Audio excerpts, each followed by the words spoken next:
This conference will now be recorded.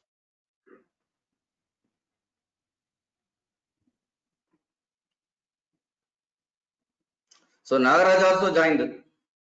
Ah, sir. Everyone joined, sir. 80 now. 81.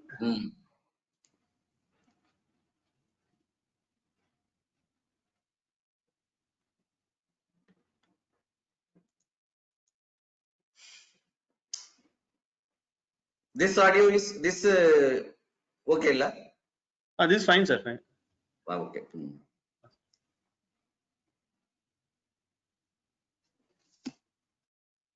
86, 85. So then we'll start, sir. It is 4 minutes delay already.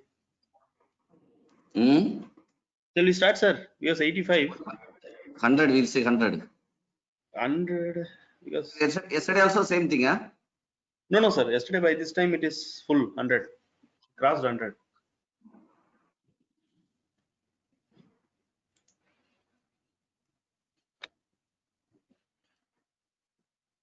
So I think we'll start, sir. Okay. Yes, because 4 minutes already over. Okay. So okay, I Sir, will I'm continue, sir. you can start now, sir. Okay. Good morning to everyone. Are you able to see the screen? Is it Yes, sir, completely visible, sir? No problem. No problem. Okay, okay. Are you able to hear me also? My voice also audible? Clear, sir. Okay. Then shall I continue? So once again, good morning. So this is Dr. J. Arunalan, also the coordinator of this program. So today in this session, I am going to discuss machine learning and performance evaluation metrics for prediction analysis in machine learning. So you see the title consists of two parts. One is machine learning. So in this part we will discuss some basics about the machine learning. What are the types of machine learning algorithms are there? In where we have to use the what type of machine learning algorithm, that we will see the first part. And the second part is how to evaluate the performance of the prediction model. Suppose you are building one model, so you have to evaluate the model. What is the performance? What is the accuracy of the particular model? So that we will discuss in the second part. So whatever you have any doubts, you posted on the chart. I will clarify at the end of the session. Otherwise, I will answer all your queries later through mail. Okay, you don't worry. So first I will start from the basics, because some of the participants may not be familiar in machine learning, and those who are familiar, they may will feel boring, but okay, anyway I will continue from the basics. So nowadays, everywhere we had the term machine learning, deep learning, big data analytics, and augmented analytics. You see, in 10 years back, we mostly use the term data mining. So nowadays we cannot see nowhere we used, but we cannot see the heard the term data mining so more popular. But these all are the techniques are mainly used for analyzing and interpreting the data. So earlier we used data mining, and now we are using some machine learning techniques. Now you see the upcoming trend is going on deep learning. You see almost all are brothers and sisters. You see that artificial intelligence, data mining, machine learning, and the deep learning, big data analytics. You see all the concept, all the topics, almost all are brothers and sisters. The core concept is same. For example, I will give some simple example. You know that chicken, we say variety of chickens are there. For example, chili chicken, chicken masala, pepper chicken, and so many things are there. You think about that, all the ingredients are same. One ingredient, small ingredients only changed. But you see the core concept is same. Similarly, almost all the data mining or the data analytics concept or techniques are same only. You don't worry about that. Today I'm learning machine learning. Tomorrow some people are saying that machine learning, it is out of the field. Now deep learning, you don't worry about that. Almost all the data analytics or all the data science techniques are almost the same. The core concept is same. Okay. So now we will proceed with our presentation. So first part, I will start with the machine learning. So you heard the term intelligence. So the term has remind the fundamental difference between the humans and the machine. So intelligence is a term that differentiates the human being as well as the machine. A human can be able to use his intelligence to analyze the information, maybe the surrounding information, and take some suitable decision accordingly. But in contrast, machines are not intelligent. They cannot be able to take any decision based on the surrounding immediately. A machine does not have the ability to analyze the data and take decision. For example, a machine is not expected to understand the story of Harry Potter. Is it correct? It is not able to express some feelings. If you think about the machines, is it possible to make or create intelligent machines? That means if the computers or machines can able to solve some real world problems by their own, then we can say yes, machine can also intelligent, machine can also think. So that is the concept, or that is a word comes artificial intelligence. Actually, the term AI or artificial intelligence was coined by two scientists in the mid of 20th century, 1950. So they completely bring the computing domain in the next level. So normally these two geniuses, we can say that, so father of modern computing is the one person, another one is the father of artificial intelligence. If anyone can know the answer, please post it, we will see. So who is the father of modern computing and who is the father of artificial intelligence? So these two people, these two pioneers completely changed the computing domain in the next high level.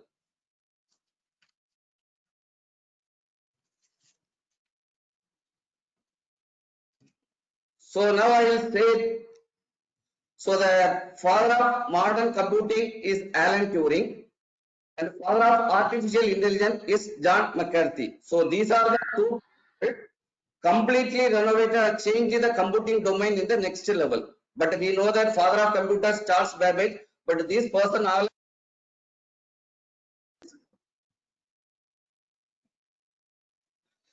So dominant things in that our computing domain. So according to John McCarthy, artificial intelligence study of how to train the computers can do things which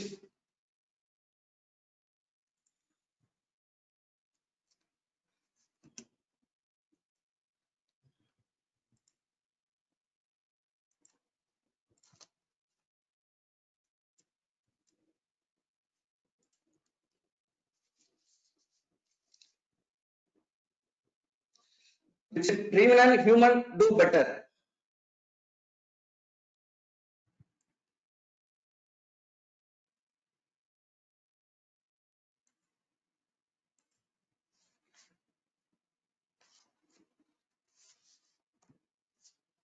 So now this screen you can see that what is the relation between the artificial intelligence, machine learning and deep learning. You see, initially we have start with the term artificial intelligence only. So later we can see that next time it comes the machine learning. So that means artificial machine learning is the one install the part of the artificial intelligence, and you see the deep learning is the internal the part of the machine learning. This is the renovating things. We can, if you are seeing that the deep learning and the machine learning, they are coming under the root of the artificial intelligence. Everything is comes a root from the artificial intelligence. Whatever the machine learning, deep learning, data mining, all the techniques, all the data analytics handling techniques are coming from that artificial intelligence. You see, artificial intelligence means any techniques which enables the computers to mimic as a human being.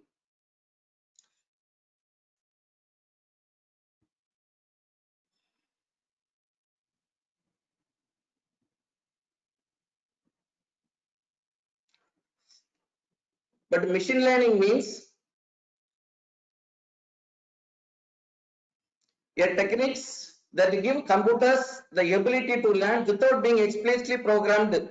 So that means without the user intervention, without external interrupt, your system, your computer will behave as a human being. So what are the human beings doing the task, the same thing that will handle. So that is a concept of machine learning.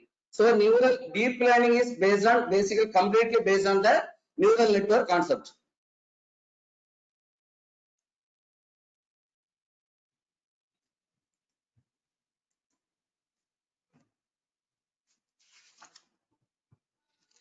So now we will move on to our title. So machine learning. So what machine learning? Learning. So what is the term learning?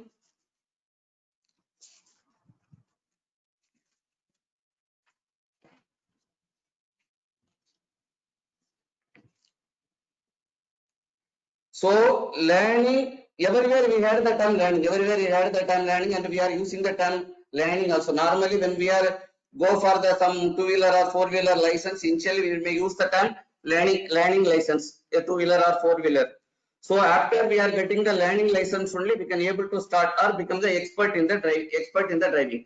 The same concept, the same base only we are using, basics only we are using the machine learning things also.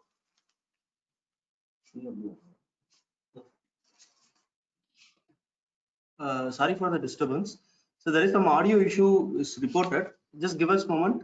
We'll just try to resolve it.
I hope the audio will get solved. Audio issue will get solved now.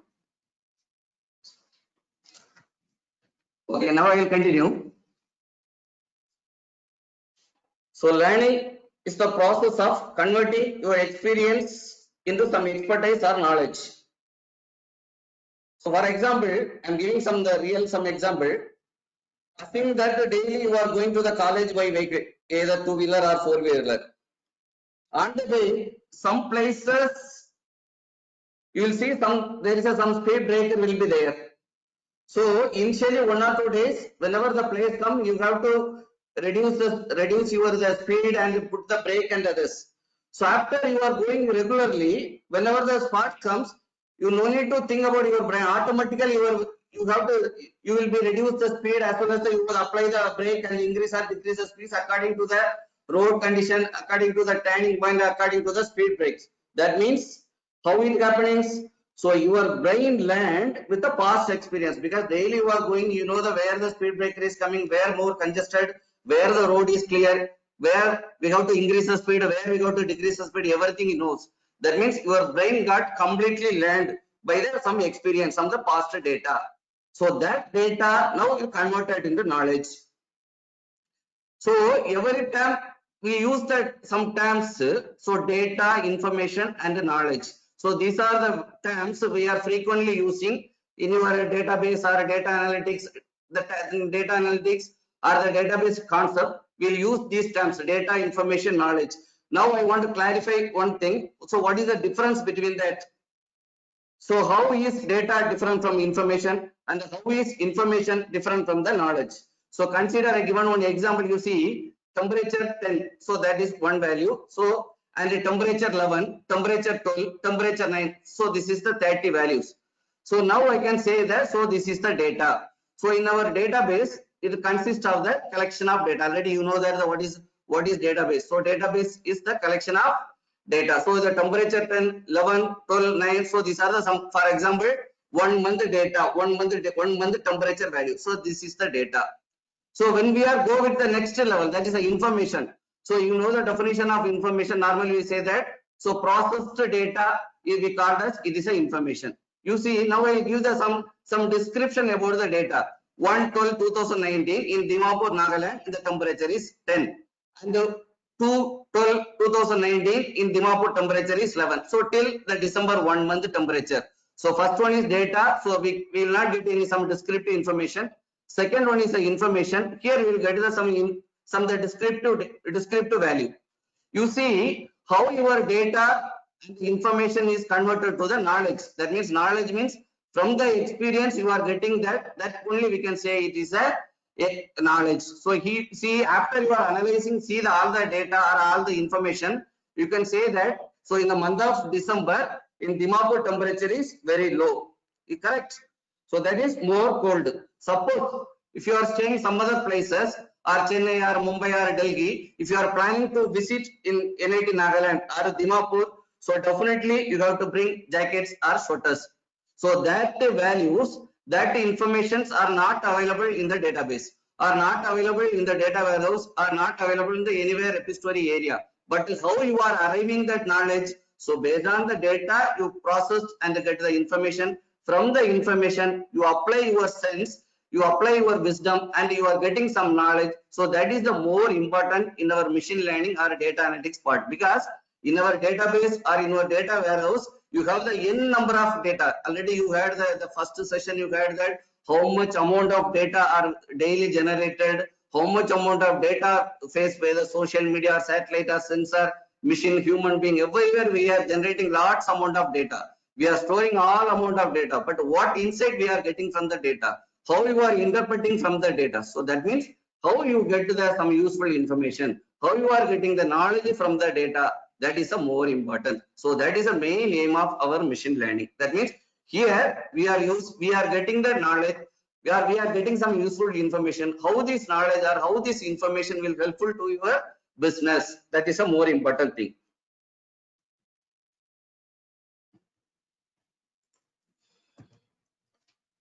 So now you see that the learning is a continuous process, whether human learning process or machine learning, the process is a continuous one. So first I will tell some example about the human learning process. First you know what is the learning process. Already you clear about the what is the learning. So learning is nothing but so converting your past experience into knowledge. So that is a learning. So how the process are going on, what is the learning process. For example, consider a student is studying. So all the other things I will explain, give some small simple example, then you can get some more ideas. So those who are not familiar in the machine learning, are not familiar in the data handling part, they may get more ideas. So the first one, the example is a student is studying normally per daily an hour. So at the end of the first semester, he may score around 60 marks. So daily he is spending 1 hour per day daily. At the end of the first semester, he scored 60. Then he feels that he is not comfortable with the mark. He may expecting more. So what he will do? So his one semester, almost 6 months, his process is daily spending 1 hour, and the final output he is getting 60. So his output is not okay with the input data, input value, input 1 hour you are spending, you are getting the output is only 60 marks. So you have to apply, go to the some looping. So you have to give the some feedback to the front level. That means you have to increase the timing. Then he increased 1 hour to 2 hours. Then the second semester he may check that he may get 65 or 70. So if he is not satisfied, maybe he expect some S grade or some 90 mark, means again he will improve that, or he will increase the day per day studying hours, maybe 2 to 3, 3 to 4, 3 to 5. So at the end, so everything is going on in the loop, everything going on in the some feedback system. So at the end of the thing, once he get the some S grade or he get above 95 marks, so then whatever he desired output, now he got the desired output. Now he is satisfied things. So normally this is the learning process taken by or handling by the in our human being. So that means past experience, last 6 months I spent 1 hour, or last 2 years I spent 2 hours, or last 4 years I spent like that. That's the past experience. From the past experience we are learning. So we are applying our we are match or associated with our output completely with the past experience. Our machine learning or almost AI, everything is mainly depends with the some past experience. That's the past data. So now this is another one is the voice recognition. I will tell another one simple example. Suppose your father or your mother, your friend is standing behind you. You mean that they are standing behind you. You are not able to see. They are standing behind you. They are calling by your name. They are calling by your name. So you are not seeing their faces. You are not seeing their who is standing. You are only hearing the voice. So without turning your head, you can identify that. So this is mother, or this is friend, or this is father, or this is your staff. You can easily identify how it is happened. So this is normally daily we are facing. Daily it is happening in your life. So normally we will not notice that how it is happening. So this is also one learning process that is help with the help of the brain, our neurons. That is depends with the neural network concept or neuron concept. So this is the another one learning example. Here also already you had your mother voice, your friend voice earlier. Suppose first time you are listening one voice, first time somebody is other than the known people, somebody is calling by your name, definitely you will turn your head, because this is the first time you are hearing the voice. Otherwise some of the other things, your mother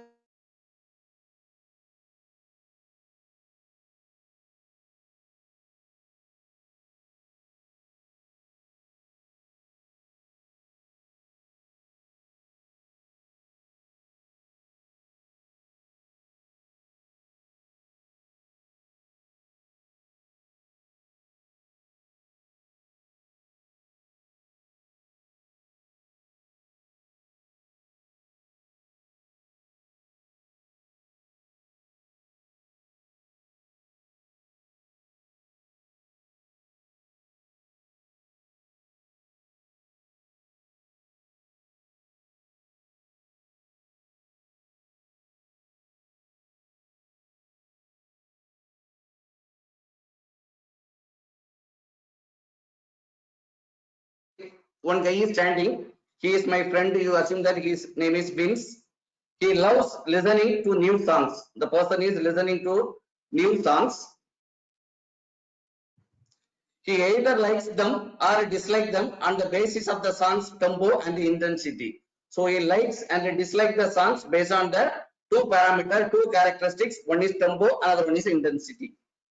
So here tempo is, plot the tempo is on the x-axis and I will plot the intensity is in the y-axis. In the tempo is you assume that tempo, the value of the tempo is from the relaxed to the fast, and the value of the intensity is light to soaring. So these are the two characteristics. One is the tempo, another one is the intensity. I plotted in the x-axis as well as the y-axis. Now let's see Vince listen a new song named as A. You see in the diagram I marked is a A. So what is the parameter? What is the characteristics of A? So it has a fast tempo as well as the soaring intensity. Now you see I marked the small one green. It is coming the lights. So the green. So here two colors dotted I am using. One is the green dots, another one is the red dots. In the green dots it marks as the like, and the red dot it denoted as the dislikes. So now the songs A comes under the class of likes, because it's a tempo is fast as well as the soaring is also intensity also soaring. So he likes the songs, no problem. Now you see, now Vince listen a new songs. Let's label it's a B. So in the middle, in the middle one I marked one new song. It is a B.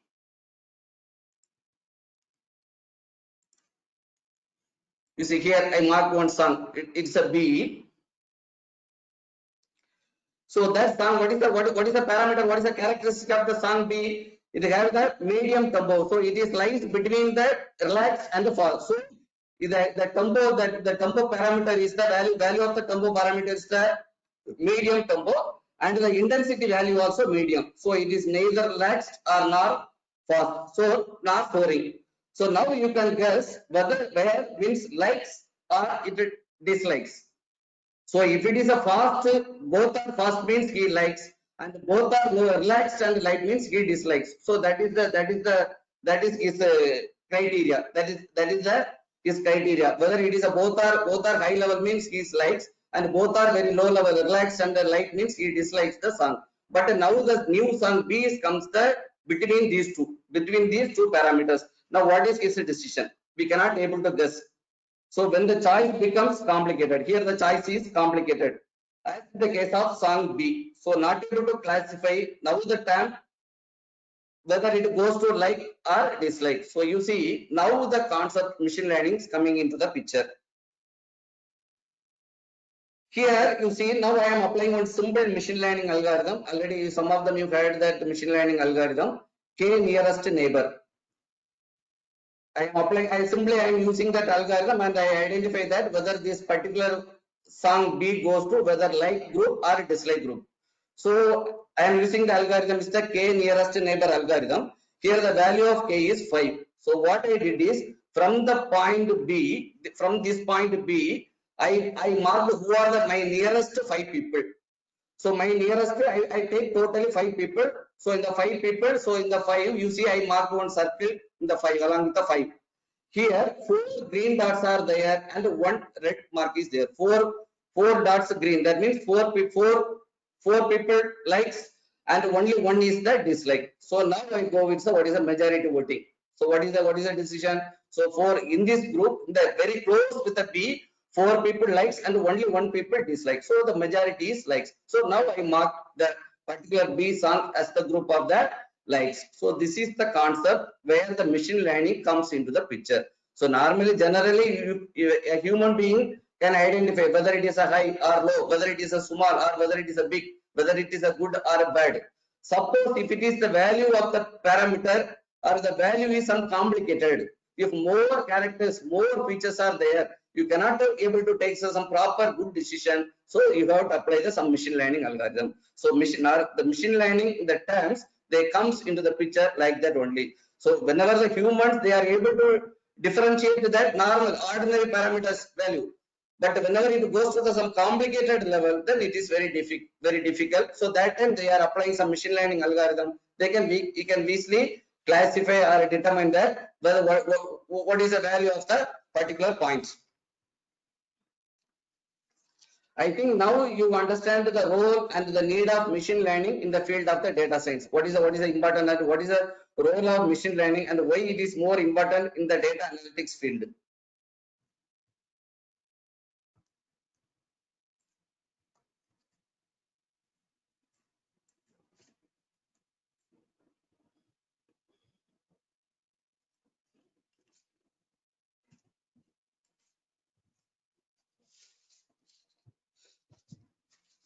Now here I am mentioning some of the applications of machine learning. So here I am mentioning some of the applications. These are the applications of machine learning, but these are the applications are daily in our life we are using, whether knowingly or unknowingly. So daily we are using these type of applications in our life. So all these applications are belongs to the under the machine learning. You see pattern recognition. So in our mobile, most of the people in our mobile we are using the some fingerprint or pattern. So whenever you are applying typing, whenever you are applying some patterns or whenever you are applying some of the pins, so your mobile will recognize or your mobile will unlock. So that is here, if you see the internally, here also we are using some machine learning algorithms or some machine learning techniques. So another one is the face recognition. So some of the we can use the mobile or your laptop, they can unlock with the help of your face also. If you show your face, automatically the system will unlock, your mobile will unlock. So that is also, but these are the things we are daily using. What I am saying is, so these are the application daily we are using, but we don't know whether it comes under the machine learning or not. So knowingly, what that only I am saying that unknowingly also we are using lot of machine learning applications in our life. And the speech recognition. Suppose some of the laptop or mobile also switching on by listening your speech, your voice. And another one, you see the email spam detection. So whenever you are receiving some mails, so most of the mails are goes to the your inbox, but some of the mails are goes to the in your spam. How is going on? You are not selecting the mails. This mail will goes to the inbox, or this mail will goes to the spam. So the mails are automatically goes into the either inbox box or spam box. That how it is differentiated, how they are segregated. That also internal behind that detection, behind the segregation. Lot of machine learning algorithms are inbuilt machine learning algorithms are there in the whether your Gmail or your Yahoo or your Hotmail, whatever it may be. And we are using Google Assistant also. Whenever if you want to go to some place or if you want to know some details, we will type in the Google. We will type in the Google search. Nowadays, Google given one more next level app, that is a Google Assistant. In this assistant, in Google Assistant, I think you familiar with this app, Google Assistant. You no need to type anything. You simply ask, you can speak, because sometimes we don't know how to type, we don't know the English language also. Sometimes it is very difficult to type under this. So whatever you know the language, in your mother tongue also, you can speak. So where is the nearby the shop, or where is the nearby the medical shop, or where is the nearby the hospitals? So immediately using the GPS techniques and others, immediately the Google Assistant app will locate the nearby the some places, whatever you are asking. So here, this also one of the applications of your machine learning techniques. So these are regularly we are using. Similarly, healthcare applications, sentiment analysis, e-commerce, in almost all the area we are using the machine learning. Now you see that some definition. What is the definition about the machine learning? So this is the standard definition defined by the Tom Mitchell. So this is the one standard machine learning author book. So he defined that what is the definition about the machine learning. So first one is the general. The term machine learning means to enable machines to learn from past data without programming them explicitly. So without our user intervention, so without the you have to feed some program, your machine will behave as a human being. Your machine will learn from the data. So and your machine will take some decision. So that is the concept of the machine learning. The definition is a computer program is said to learn from experience E with respect to some class of task T and performance measure P. If its performance at a task in T as measured by P, it improves with the experience. I think if you read more than once, definitely you will understand. The first time it will be very difficult to understand the meaning of the things, but the standard understandable definition is like given in the first sentence. So that is our understandable. But this is a standard definition about the machine learning, because here we are using some of the parameters T, P, and E. So here I will define this definition with one small example. For example, you are playing a chess game. So in the playing the chess game, the task T, what is the T means? You are playing, sorry, in the checker, it's a chess, the chess players, that is a chess, who are the players, that is a task T. Okay, we are playing chess game. What is our task? We are playing the chess game, that is a task.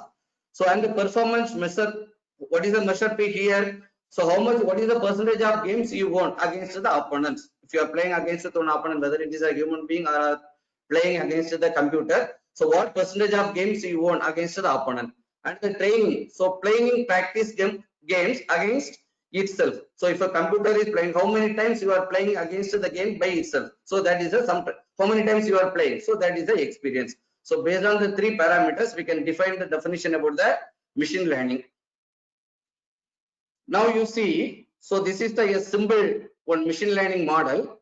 So what is now from that things you understand that what is the machine learning? So machine learning means you have to create some intelligent machines, so which will act whatever the human being is doing, or whatever the human beings are taking the decision, the same decision or the same act will done by the machine. So that is the aim of the machine learning.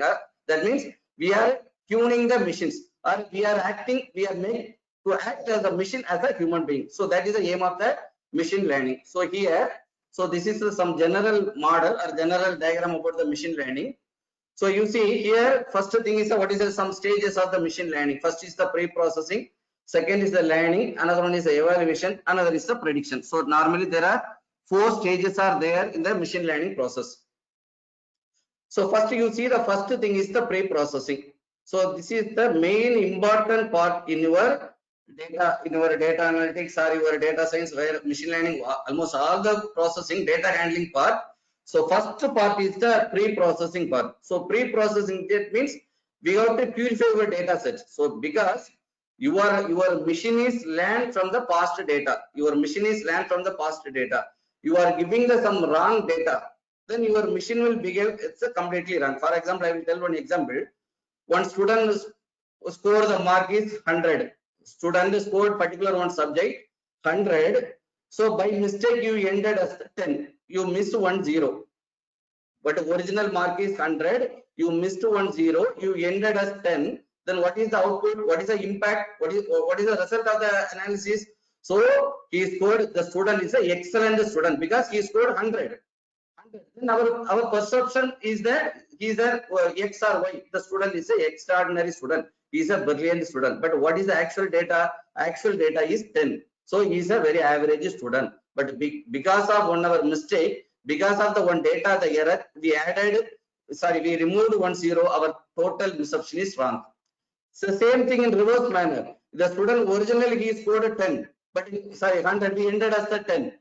Then our perception is totally wrong. It will say that it is an average student, but originally the student is the brilliant student. Here the thing is that whatever you are giving the data as an input to the machine will learn from the data only. So hereafter the machine will behave according to the new data.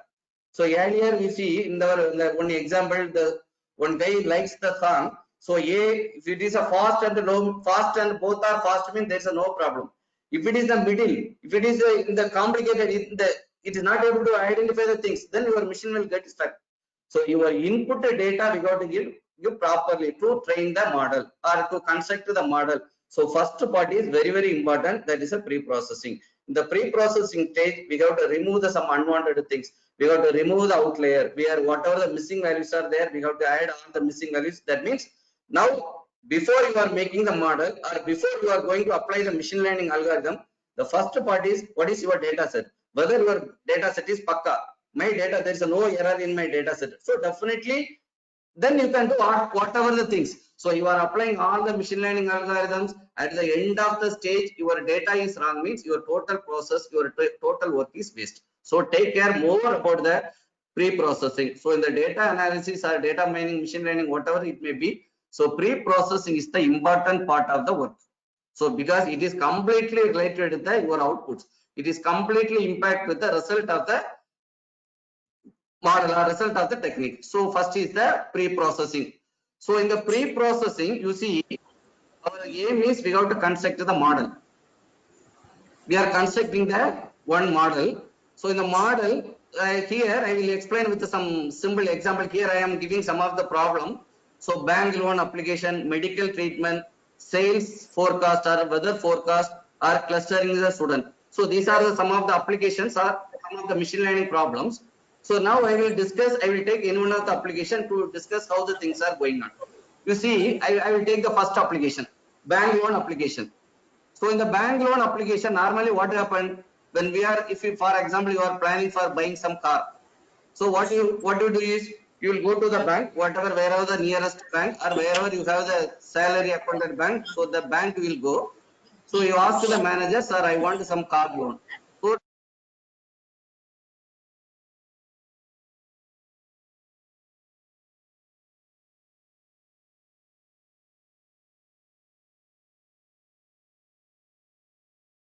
okay, sorry for that.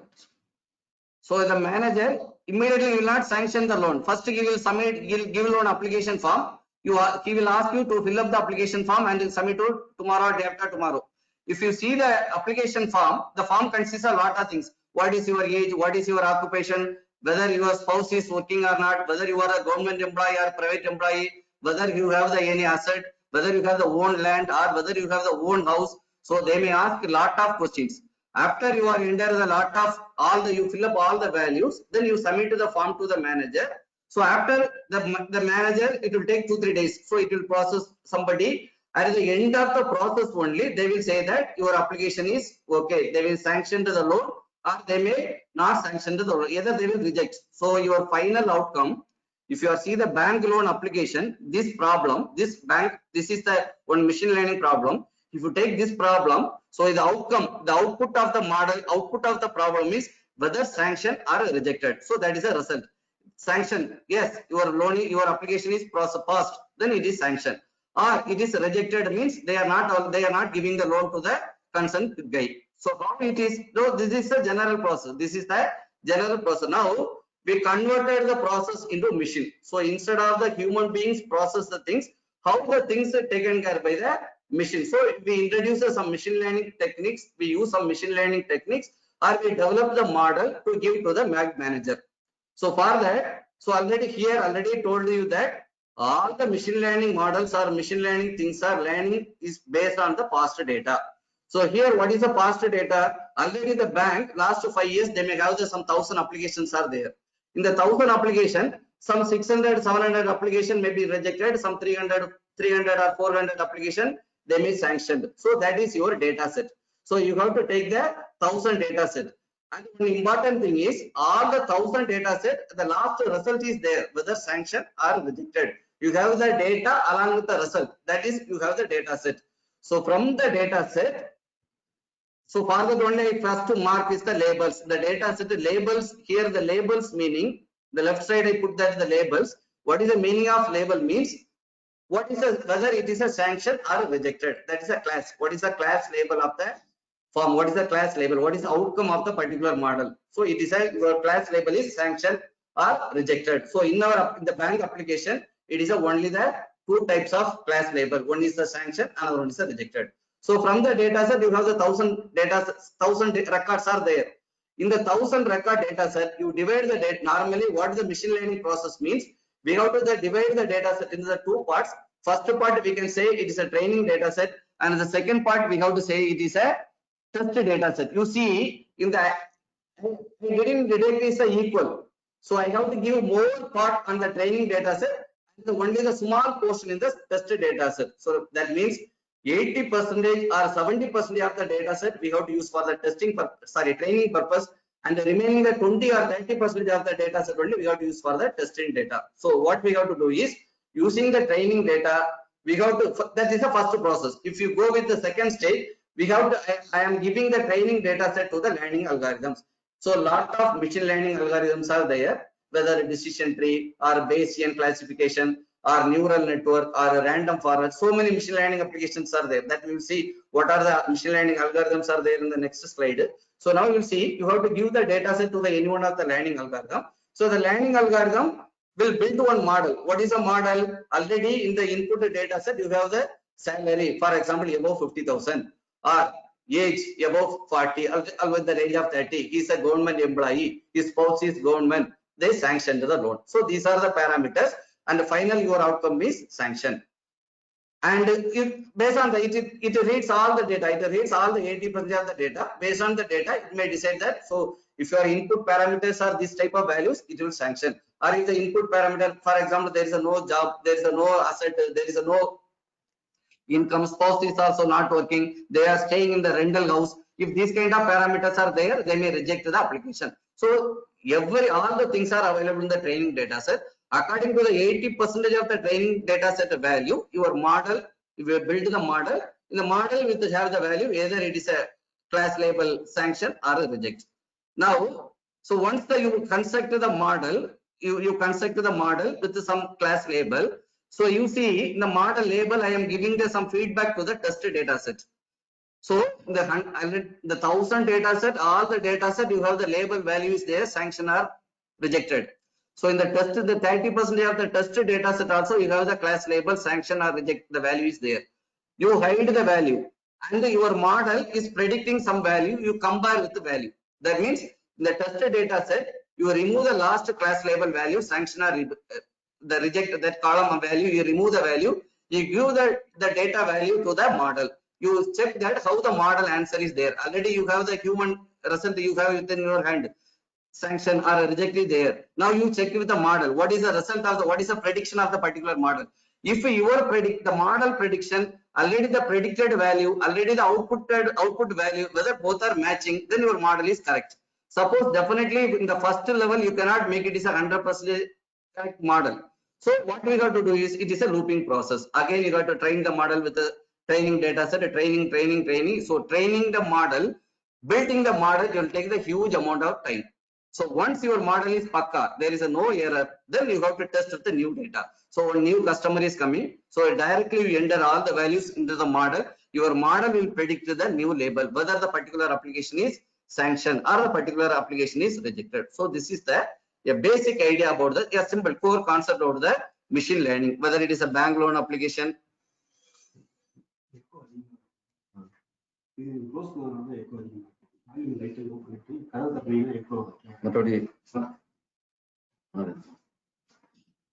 Okay. Sorry, I know that you are hearing some of the echoes because I am sitting in the closed room. Now I opened the door. I know. I hope now you will get the without any disturbances. Okay. So now you see, I noted that some 4 applications. You bank loan application, your result is the sanction or reject. Consider the second thing, medical treatment. Suppose you are giving the, first of all, if you are going to the hospital, your doctor will diagnose the all your input, whether you have the temperature, whether you have the pressure, whether you have the some sugar, all the data they will read. So after the taking all the diagnosis, they may prefer whether we go for the treatment A, or whether we go for the particular this treatment, or whether we go for the some injection, or whether we go for the, so based on your the input value, so based on your diagnostic parameter, they may decide that we will go whether treatment A or treatment B or treatment C. So here your class label is not only 2, it may be exceed, it may be 3 or 4. We cannot always say that your class label is either true or false, or yes or no, or sanction or reject. Okay, so this is the one type.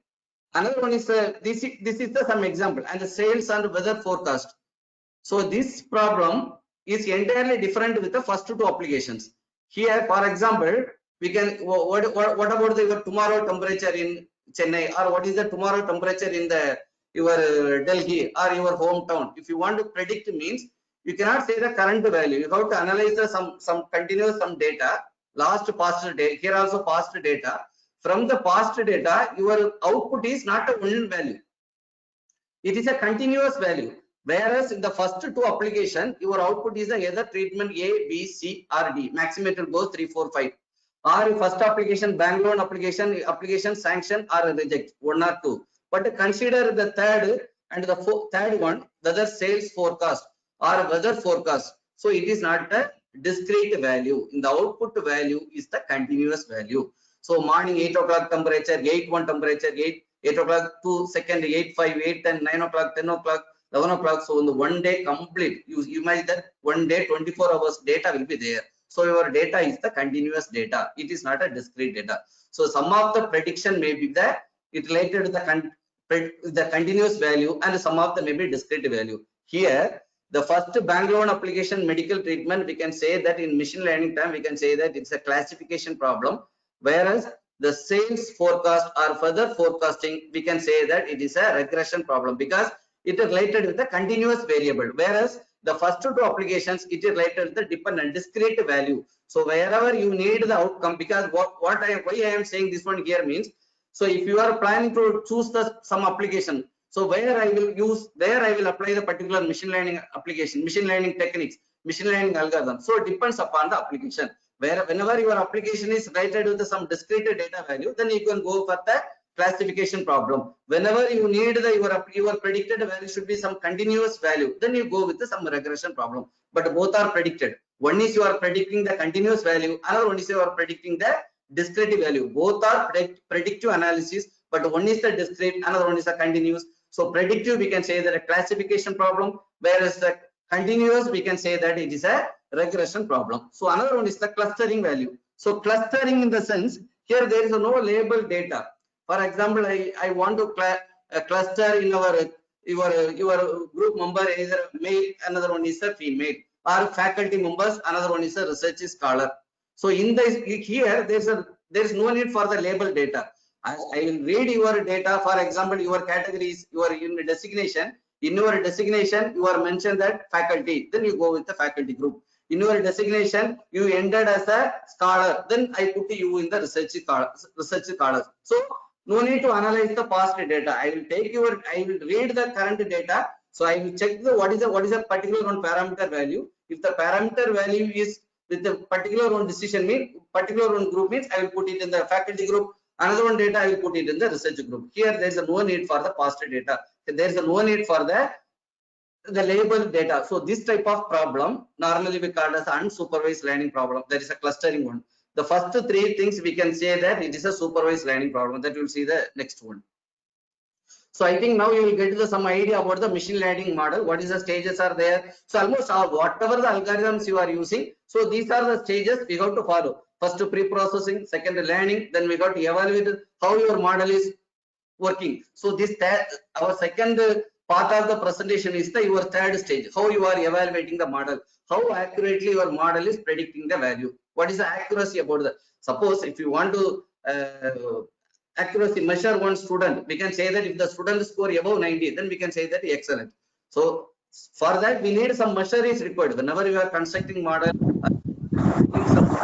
the end of the things we got to measure how it's going and how it is working. What is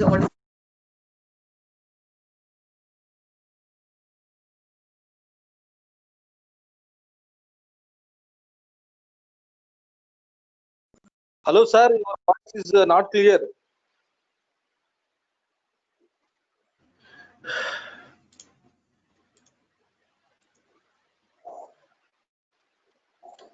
Arun sir, 1 We minute. are Arun sir, unable to hear the voice. Arun sir, 1 minute.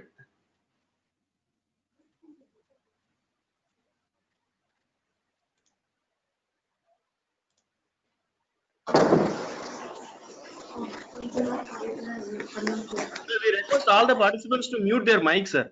It is very disturbing in all the part. Like even the presenter is getting disturbed and everyone is getting disturbed. Participants, please mute your mic.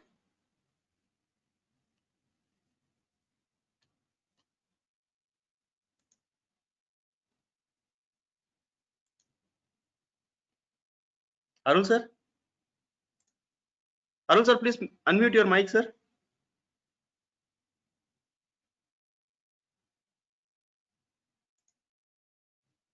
Arun sir? Yes, sir, I am unmuted. Yeah, okay, sir.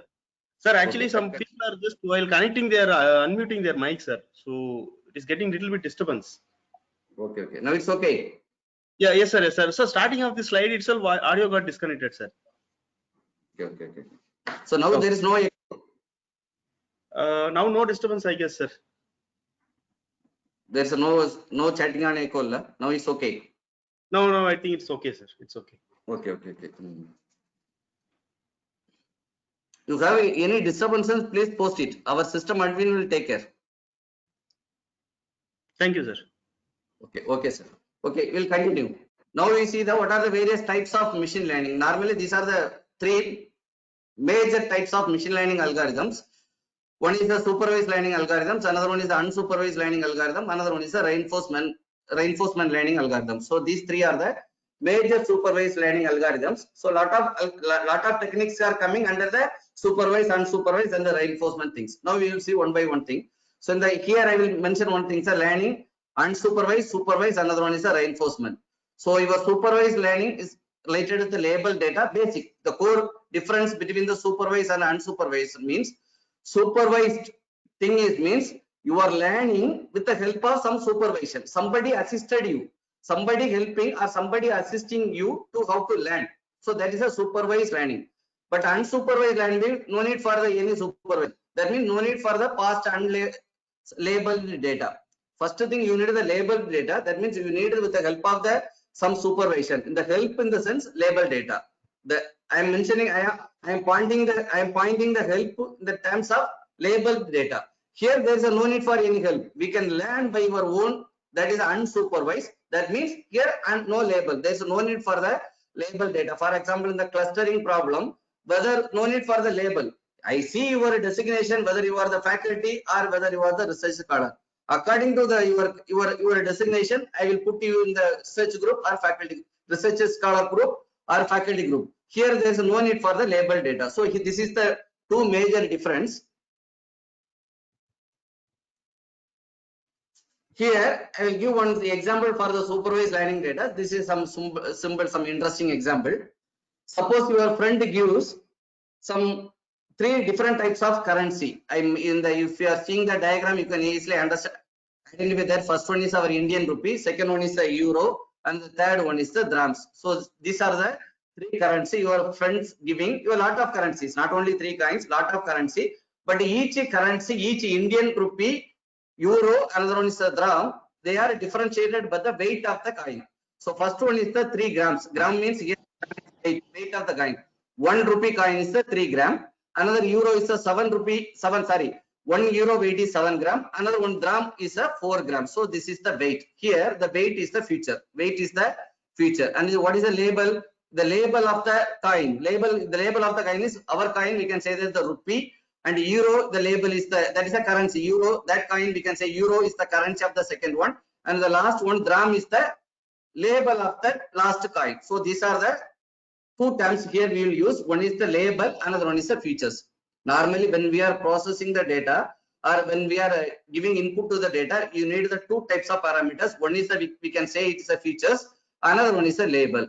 But in your machine learning terms, we are using it is a features. You see in the data mining, we can normally we call it as attributes. In data mining, if you are using, suppose somebody is familiar in data mining, they may in database also, in database or data mining, we normally use the term attributes. But whereas in the machine learning, we call it as a features. Suppose you go with some statistic, we call it as a variables. So, but all are same. Where all are the features or variables or attributes, almost all are same, but different when you are using data mining in one term, statistics one term, in your data machine learning is another term. So label is the last. What is the class label? Label is the final value, final predicted value. Okay. So your friend gives the three types of coins. So now, so this middle one, the middle in the computer diagram, that is the model. The middle one is the model. So now we are fitting the coin into the model. So that means I give the one coin. You see yellow mark the coin. The weight of the coin is I marked it is a 3 grams. So that is a feature. That is a feature of the coin. I fit the coin into the model. In the computer diagram, the computer figure that represents the model. So already the coin with the label data, because the coin already you know that if 3 gram, if it is a 3 gram means already we know that it is a Indian rupee. If 7 gram means we know that euro, 4 gram means grams. So according to already the features, already all the features are associated inside that value. Inside all the weights are associated with the what is the output of the label. So according to the features or according to the label data, it will predict that 1 rupee. So now already we entered all the things. So whenever you are giving the new coin with a 3 gram weight, so in the model will automatically say that because it is a 1 rupee, because already we trained the model with the help of the some labeled data. Because your friend gives some for example, 1,000 coins in your hand. In the 1,000 coins, we have a lot of euro, lot of currency, our Indian, and a lot of drams also there. According to all the coin weights, your model is already built. 3 gram means Indian. If it is a 4 gram means if it is a euro, 7 means euro and 4 means grams. Now whatever you are giving the new coin, so your model will predict, your model will label the coin. Label is the output. Label is the final predicted value. It will label the coin whether it is a rupee or whether it is a euro or whether it is a dram. So this is the labeled data. So this type of learning normally we call as the supervised learning. But lastly I mentioned that. So learning with the labeled data is supervised learning. Here your machine learning algorithm or your model, we build the model with the help of the some past data, some supervisor. We need some help of the people. Without help, here the help is the label. The labeled data is our help. We are getting some assisting from the labeled data. Without the labeled data, you cannot able to build the model. In supervised learning, your data set should contain the label value. Your data set contains there is no labeled data, then it is not possible to build the model in the supervised learning algorithm. So now second example is the unsupervised learning. So in unsupervised learning, there is no need for that labeled data. You see the left side I given one data set. So this is what is the data set means it is a one cricket team data set. So cricket team having the more players are there. It is not a particular whole India country cricket. You imagine that our country we have the more than 1,000 players are playing in our international match. So we have the one Indian cricket team data set. So definitely the data set consists of, I think almost 1,000 players will be there. Okay. So it contains all the players' name along with the how many runs, along with the how many wickets they taken. So in the left hand side diagram, it is a one cricket team data set. The data set contains the player's name along with the runs, how much runs each individual player scored, and how many wickets the individual players taken. So this is the data set I given to that into the model. So the middle diagram, the middle one is the model. When you feed this data set to the machine or model, so first initially in the model will identify the pattern of the player's performance. So here there is no label data. Here there is no label. Simply we are entering the feeding the whole data set, Indian cricket team data set to the model. So in the model will identify the pattern of the players and it will plot into the one graph. Your right side you see that one graph I plotted that. So x-axis I mentioned as the wickets and the y-axis I mentioned as the runs. So in the first two, you take the first data. The first data he may scored more wickets. Wickets it start from 0 to maybe end with 1,000. So one player scored more wickets, and you check the what is the value of that particular. If you normally, I think you know the crickets. If your cricket normally, if your player is scoring more wicket means they may score very less run. If it is an all-rounder means okay. Other than normally a batsman or bowler, they may score whether either it may be in the runs or it may be in the wickets. So I will plot according to their performance or according to the values in the x-axis and the y-axis. So now after plotting all the values, now you can make two clusters. I am making the two clusters. So one cluster we named as the bowlers, another cluster I named as the batsman. That means the batsman means they scored more runs. You see the value of the batsman cluster. Their wickets are very less because wickets start from 0. Their wickets are very less. The runs are very high.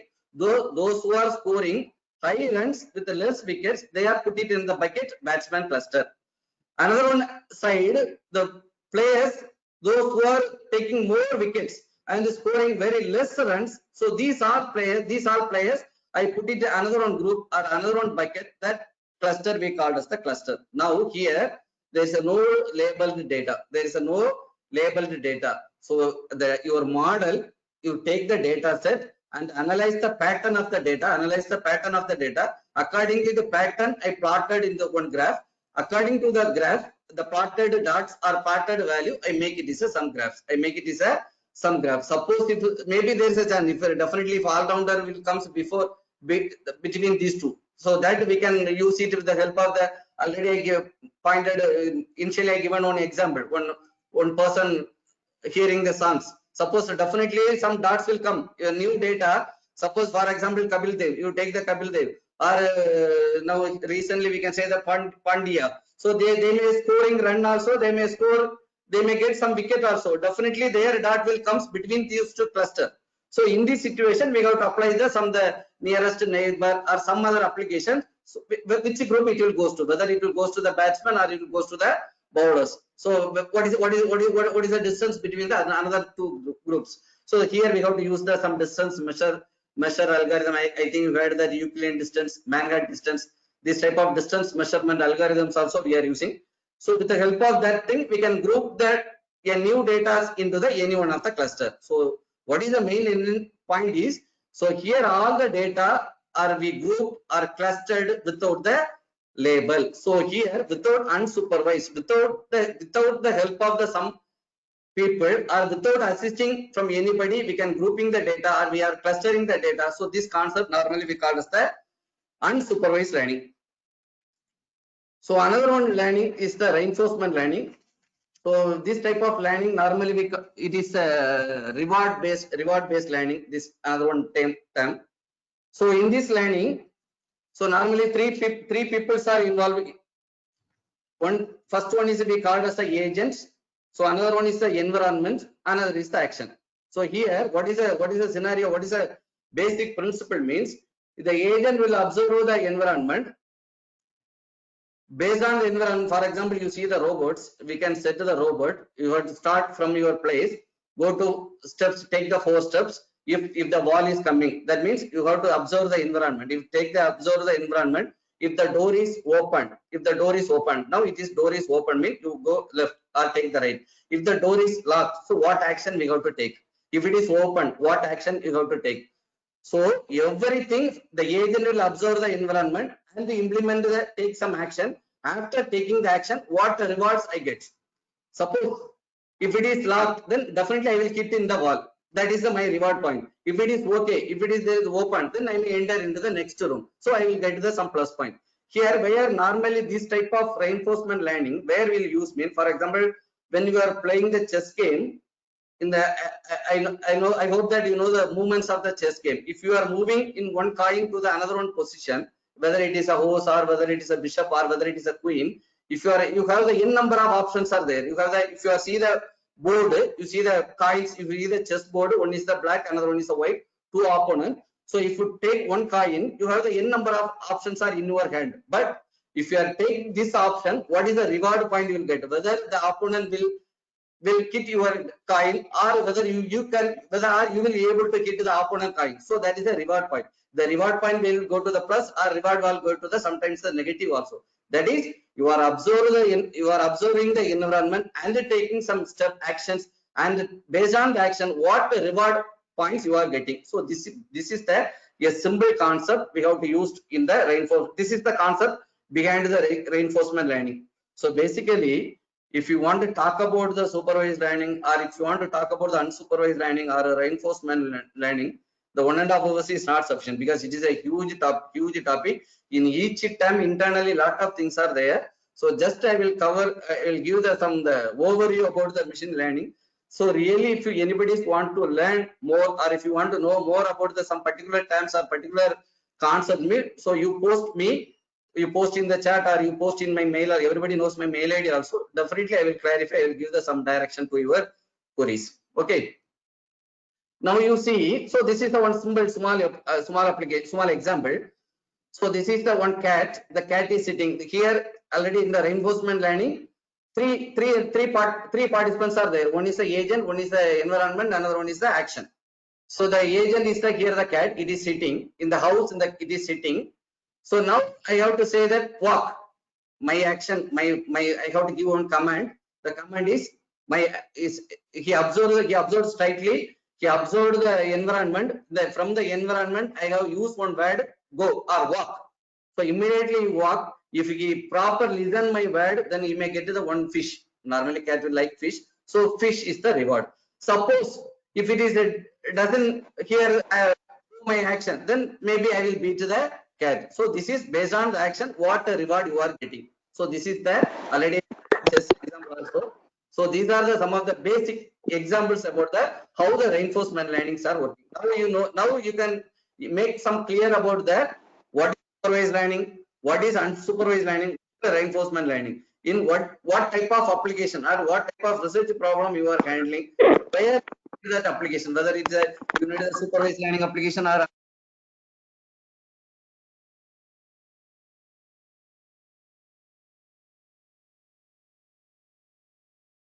so now this is the some of the types of the machine learning algorithm. We can take one you definitely you will see, you can get some idea in the hands-on session the next 2 days in the some of the supervised as well as the unsupervised learning algorithm with the help of the using the Python. Okay.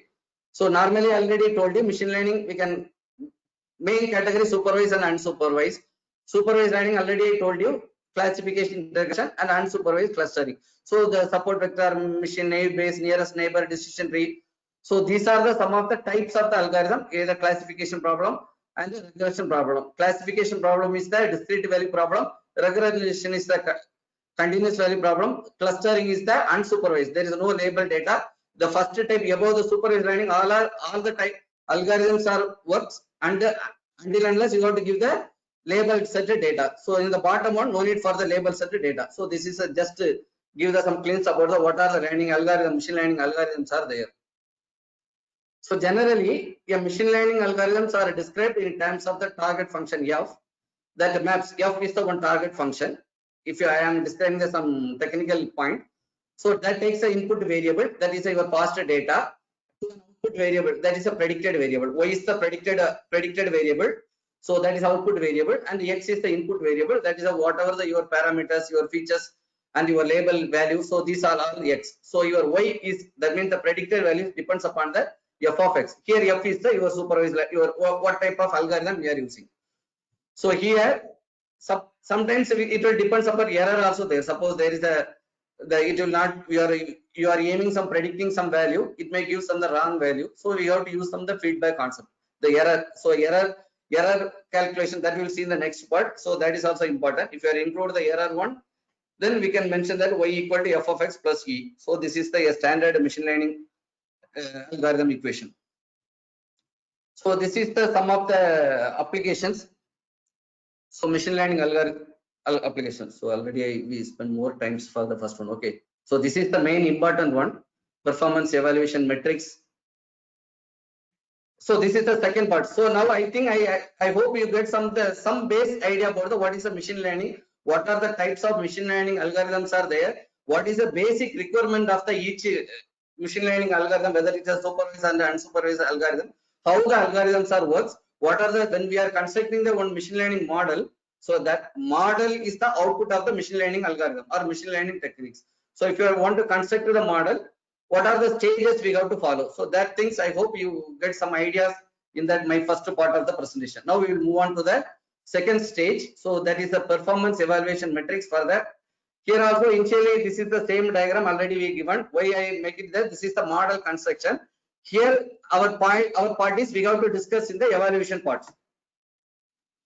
So first, when we are doing the performance evaluation, first thing is that we pre-process data. That means the pre-processing, you have to data cleaning, data integration, dimensional reduction, and the data transformation. These are the major things we have to do in the pre-processing. Why I included this is in the first means, suppose you want to analyze the one data, for example, one student, whether the student is good or bad, or whether the student is brilliant or the student is average. So that you will decide based on your data, your mark only. If the mark is wrong value, then completely your perception, your prediction is wrong. So before you are applying the performance evaluation metrics or some measures value, before that you make it is very sure, very clear. First you have to do the pre-processing. So pre-processing is a very important step or very important stage in your machine learning algorithms or machine learning techniques. So you take more time to the pre-processing, because earlier stage is easy. You have to apply any one of the algorithm, immediately you will get the data. But what type of data set you are using? If you are giving the correct data set, you will get the correct predicted value. Your data set is wrong, definitely you will get some negative predicted value. So make it is very clear. Pre-process the data. That means clean the data, integrate the dimension reduction. What is the meaning of dimension reduction? Means, for example, some data set may be having the 100 or thousands of features are there.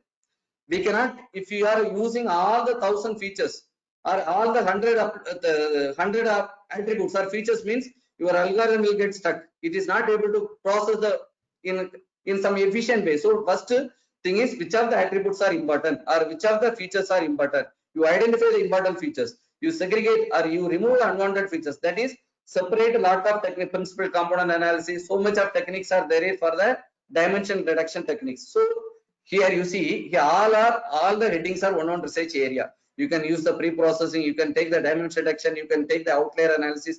Already I had, you know that what is outlier. Suppose I will give one simple example for the outliers. Suppose you take the some three data. One data is 1000, another data is 2000, another data is, for example, 3000. So totally three data. One is 1000, 2000, 3000. If I ask what is the average of the data set value means, so you will add 1000, 2000 plus 3000. So 6000 by 3, you will get a 2000 is the average value. So your average is correct. Suppose I give the data set, one is the 1000, another one is a 2000, another one data set, another data value is a 1 lakh. So you imagine that 1000, 2000, another one is a 1 lakh. So now you see the what is the average value. The average is above, more than almost in the range of 70,000 or 80,000, above in the range. How it comes? Because of the only one data, your complete average value is it is in the range of very high. So that now here in the data set, your 1000 is the outlier. So that is more important, that you have to identify the, before we give you the data set or before process the data set, you have to identify the outliers. So for identifying the outlier also, I think yesterday Nagaraj had given some the box plots. You have to calculate the IQR range Q1, Q2, Q3, Q4 with the help of the IQR values. So IQR into 1.5, it is above Q1 range, it is correct, and the less than Q3 also correct. So between the range of values, you can consider as the data set. It goes behind or above the IQR range, then you can consider as the outliers. So here outliers also one important research area. Dimensionality reduction also some of the important research area. So these are the steps we have to do before the constructing the model. Now, so we have to construct the model. Now second step is, so now our pre-process stages is over. So now our second stage is model construction. That means we are going to build the model. We are going to build some classifier. So already you know that building the model or building the classifier, you need some one training, one data set. So that data set we have to divide it into the two set. One is a training set, another one is a testing set. That already I mentioned that one is a training set, another one is a tested set. So this data set is the already this data set only we are using for building the model. Already this data set is having the labeled value also. So we partition the data into two parts. One is the training set, another one is the testing set. So already I told you the partition should be, you give more weightage on the training part. The training should be either 80% or training should be either above 70%. Then only we get the more accuracy. So first thing is we have to find the entropy of the data set. First, before applying the performance metrics value or performance analysis, first we have to calculate what is the entropy of your data set, because you are using one data set for building the model, for constructing the model. So we have to check the purity of the data set. Entropy means entropy is the parameter at technique that is going to use for checking the purity of the data set. So D is your sample data set, sample data set. So entropy, so it is a measure that characterizes the purity of the data set. So samples. So this is your input data set. So from the data set, so we mentioned this is the formula for calculating the entropy. E of S equal to summation of I equal to 1 to C minus Pi log to Pi. Here, what is Pi? Since the labeled data, you have the class label. For example, I will consider the binary classification problem or the bank loan application problem. The bank loan application problem, your class label is sanctioned and rejected. So your class label is only 2. So here the value of C is 2, I equal to 1 to 2. So now summation is I equal to 1 to 2 minus P1 log to P1 and minus P2 log to P2. So this is the formula. This is the formula we are going to use to find what is the entropy value, what is the entropy of the data set. Entropy in the sense, we have to check we have to analyze what is the purity level of the data set. So this is more important for constructing the model. Here NP denotes the number of classes in the data set. In a binary normally classification problem, either yes or no, pass or fail, true or false, sanction or rejected or treatment, we go for the treatment A or treatment B or treatment C. So this type of problem is the normally we call it as a binary classification problem. Somewhere else we need the multi-level data also there. In multi-level data, we got to use some different types of entropy formula. Let's see here, I am giving one small example. So for example, you take some 100 data set or 100 data values, not one data set. The data set having the 100 points are there or 100 records are there. In the 100 records, I put the two class label, one is the plus, another one is the minus. Either plus means positive, minus means negative. Simply here I marked as the plus and minus. Plus means positive, minus is negative. So here 30 records are belongs to the positive and the 70s are belongs to the negative. So total 100. So 30 by 100, another one is a 70 by 100. So if I simplified that, I put it's a 3 by 10 is a P plus and the P minus would be 7 by 10. So now I will check that what is the purity level of the data set. So here purity level is minus Pi log to Pi. So that is the formula. Then minus 3 by 10 into log 2. So log 2 3 by 10 minus. So this is the formula. According to this formula, we apply the value. So I am getting the entropy of 0.88. Here, what is the meaning of this value means? So you just Now this is the value.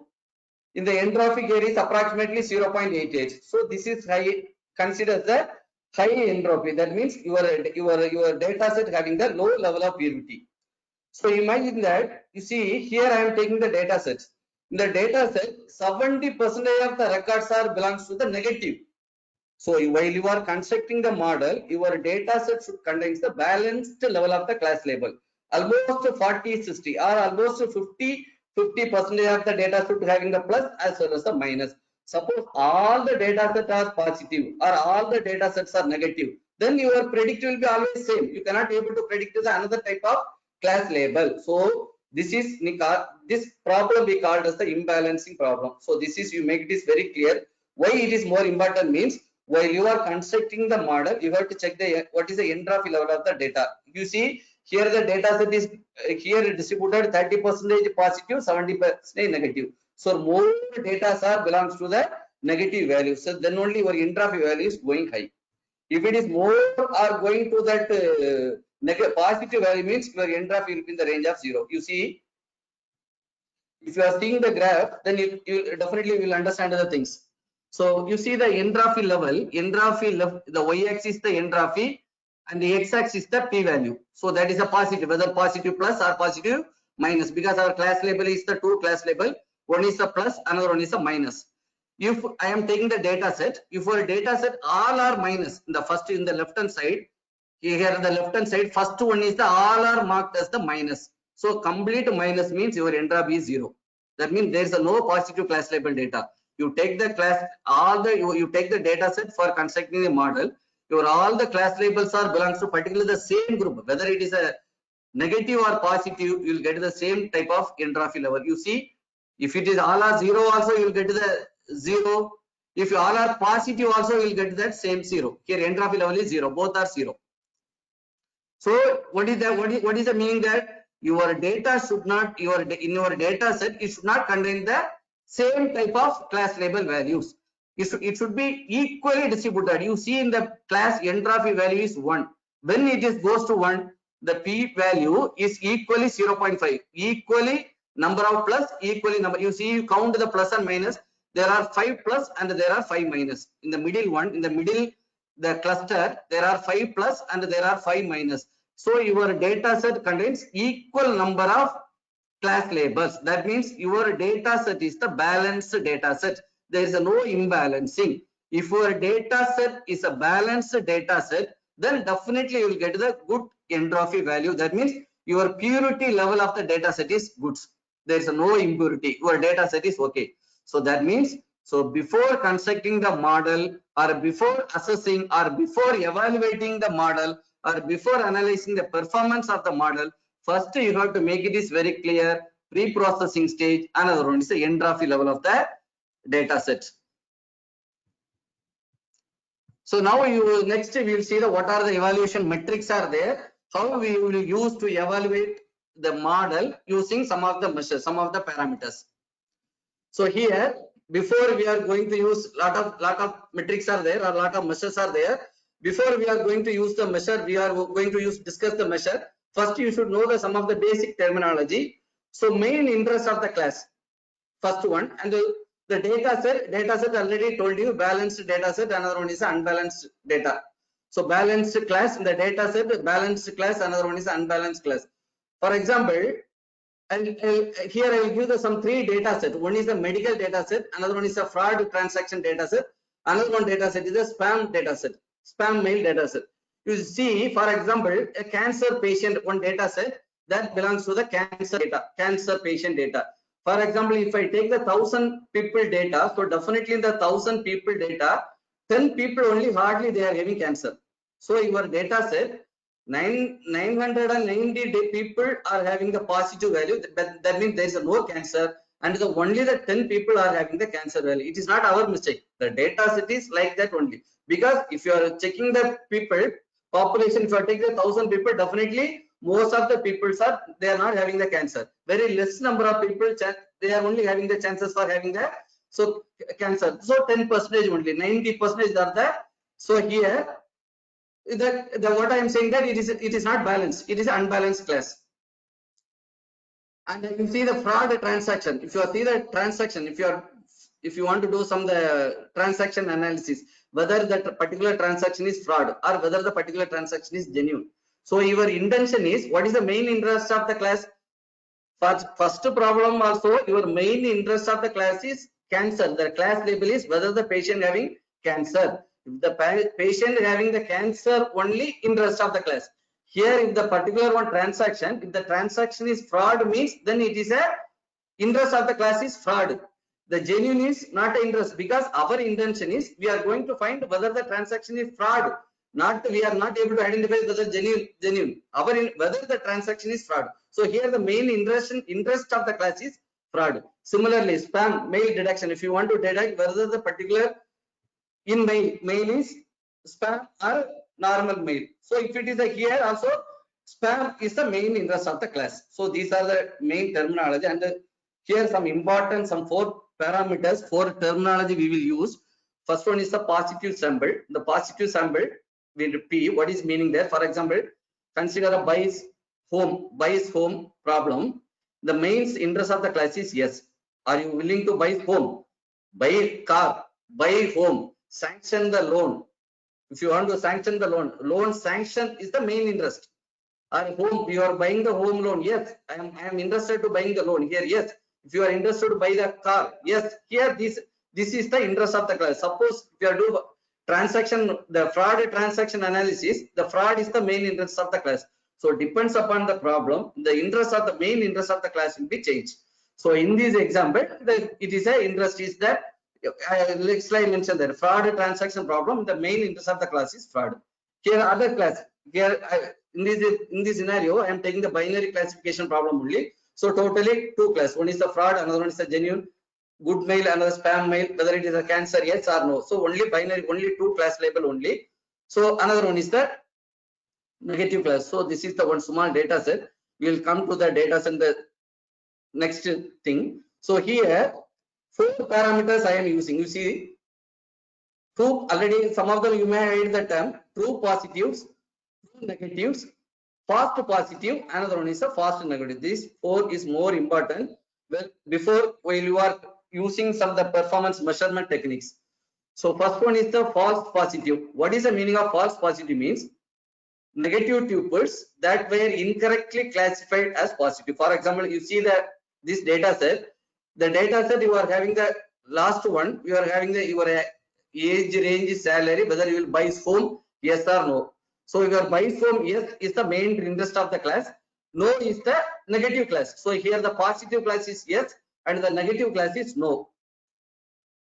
So your model true positive means the positive sample, that means the yes, they were correctly labeled by the classifier as yes.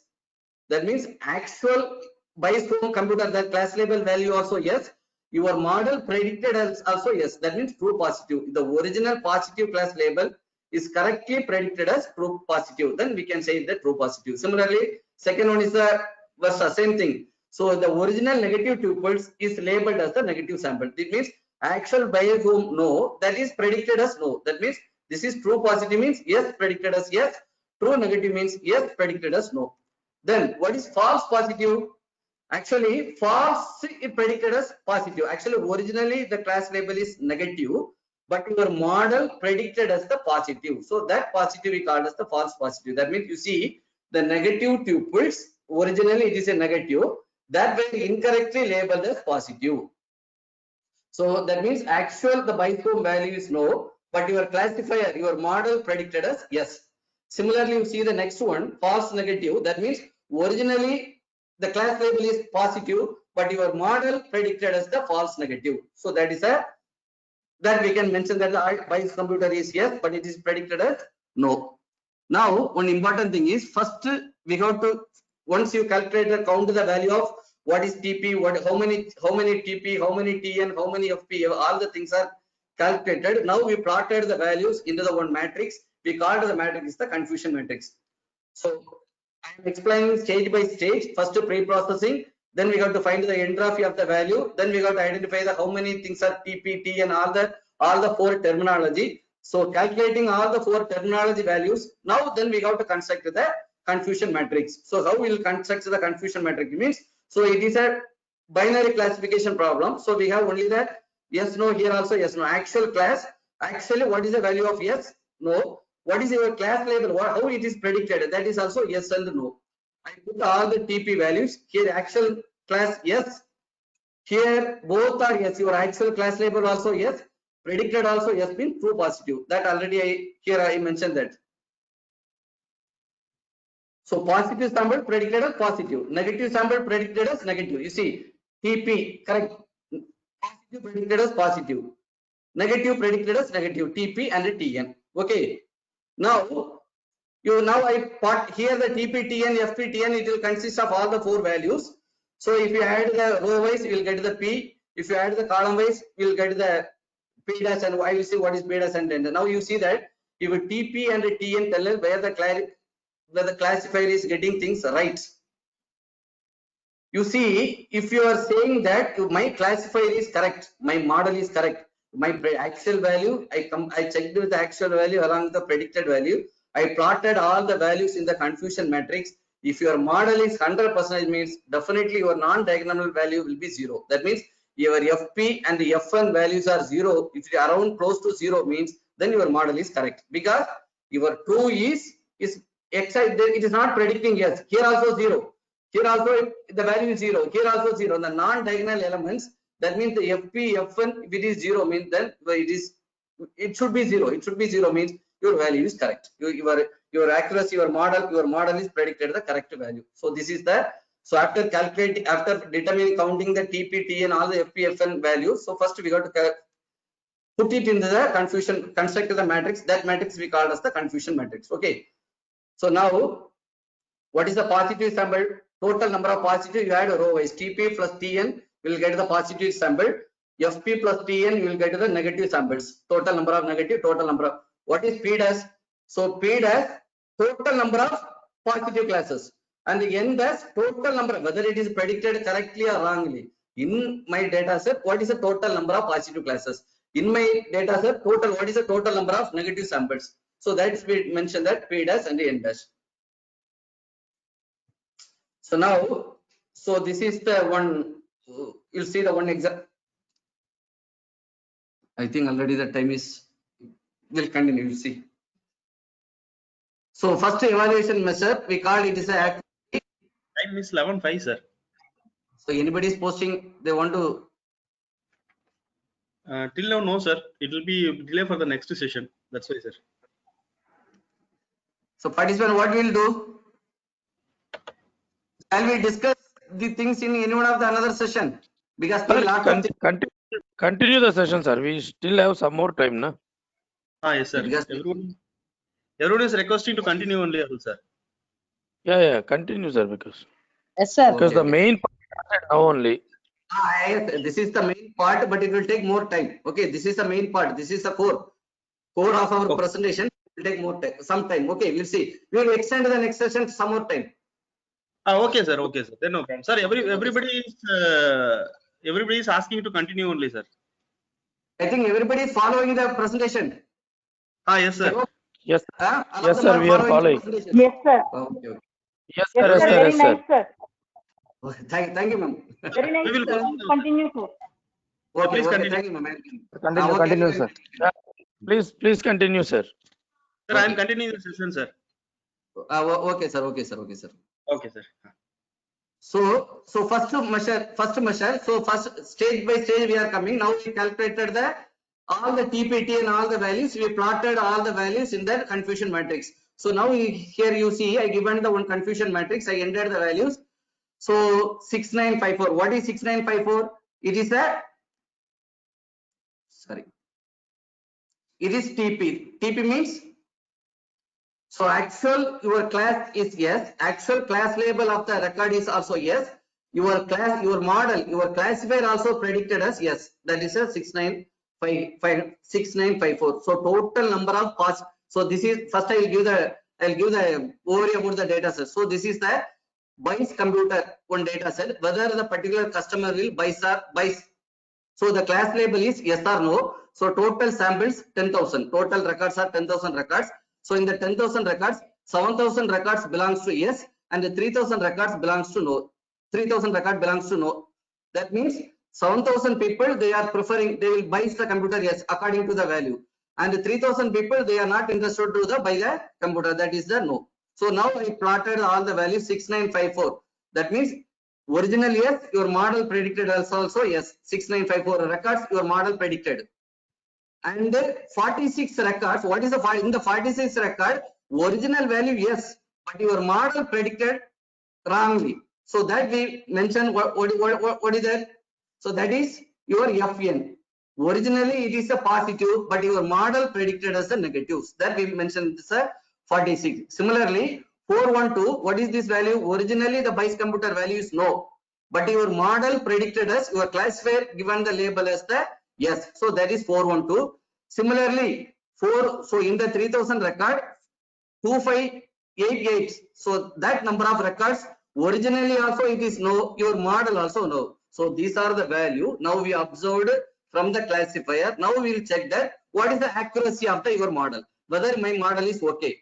You see, when we are implementing all the classifier algorithm, maybe later also, whether a decision tree or Bayesian classification or whatever random forest, after you are doing all the things, finally your result will be accuracy equal to 0 point something, some value will be there, 0 to 1, some value will be there, or 0 100, 0 to 100 also there. Okay, so you will determine, you will check the model based on the accuracy value. If the accuracy is good, then my model is okay. Immediately I can implement the model with some new data, some unknown label data. If here you are getting the very less percentage of accuracy value, then what we have to do? We have to redefine the model. We have to change the model, all the parameters. Again you check.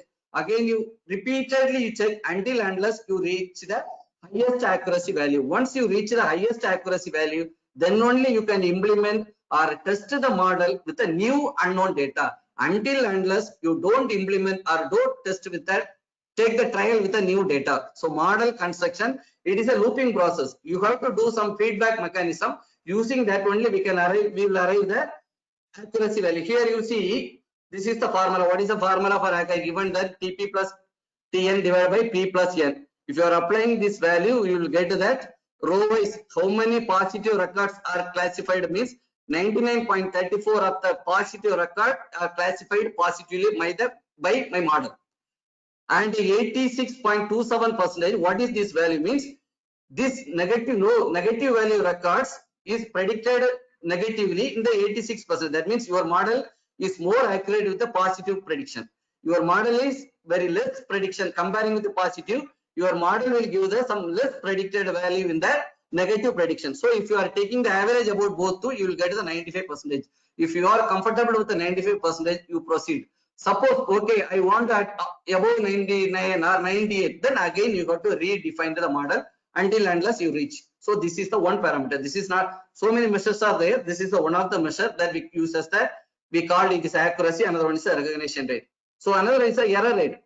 How accurately it is accurately predicted this value. Then what is the error? Normally error is nothing but 1 minus accuracy. So whatever you are getting, that value you put to minus accuracy, 1 minus the accuracy value, you will get the error rate of that. If you want to positive calculate the value, you use the importance to the accuracy, or if you want to give the parameter your measure will be the error rate, means you take the measure is the error rate. So error rate, another term for the error rate we call as the misclassification rate. So this is the formula for the misclassification rate, Fp plus Fn divided by P plus N. Okay. So now, so this is the one problem when we are evaluating the measure. So we face one problem. That problem we called as the class imbalance problem. That already discussed you. So for example, if you take the medical data, cancer patient medical data, class label 1 means a person having the cancer. Class label 0 means one person is not having the cancer. You see 10,000 records. So definitely we know that hardly very less people only having the cancer. Most of the people, they are not having the cancer. They are not having the particular disease cancer. So 9,990 your class label is 0, and only 10 records only having the class label 1. So if you are using the same data for predicting the model, then you see the class 0. That means positive prediction, it will be excellent, 99.9%. but the accuracy, if you are directing the class label 1, it will be very less number. So what we are saying, what we are concluding, that means accuracy is not the parameter for you are applying always. If your data set is having some imbalanced data set, if your data set is equally balanced, equal number of positive, equal number of negative, you go with the previous accuracy parameter or accuracy measure. Suppose, because this value we cannot change the data, I cannot add more number of cancer patient, or I cannot add some of the cancer patient data. So this is the existing data set, we cannot change the class label values. So whenever you are taking the data set is having some imbalanced class label, don't go with the previous measure, that means accuracy. You consider the coming, whatever the next measures we are using, you choose the next one, that is a sensitivity, another one is a specificity. So this is the another measure for use when your data set is having the imbalanced class label. Your class label, your data set is balanced, go with the first one. Your class labels are imbalanced, your data set is imbalanced data set, you go with the second option. So this measures sensitivity, another one is the specificity. So sensitivity, I give the definition, proportion of positive tuples that are corrected. So originally positivity, in the positivity, how much it is identified as a TP. So specificity is opposite. Total number of negative samples, how much negative samples it is classified as a TN.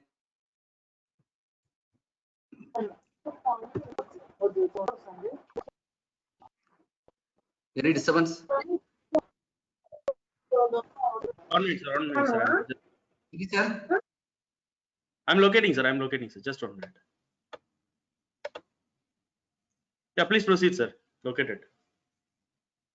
Okay. You see, so this is the medical data set. This is the medical data set.